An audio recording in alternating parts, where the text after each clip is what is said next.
Hello everyone, welcome back to my blog. So আজকের ব্লগটা হলো আমার কুকিং ব্লগ। আজকে আমি সাডেনলি রান্না করেছিলাম মাটন, যদিও এখন এত গরমে এই মাটনটা খাওয়াটা একদমই উচিত না, বাট কি করার, হঠাৎ করে মন চাইলো। সো জাস্ট এটা আমার ফাঁকি ঝুঁকি রান্না।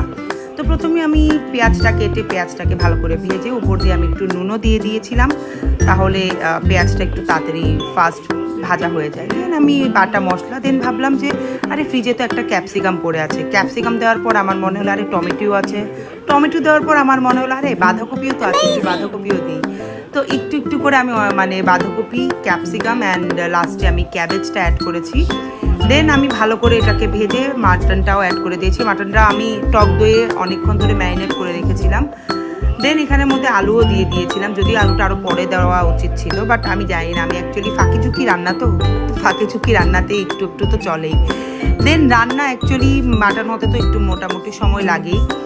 আর লাস্টে যে আপনাদেরকে দেখাবো সেটাও আমি দেখাতে পাইনি লাস্টে কেমন হয়েছে, কারণ হওয়ার মানে এটা নামানোর আগেই আমরা সবাই মিলে এটা খেয়ে ফেলেছি।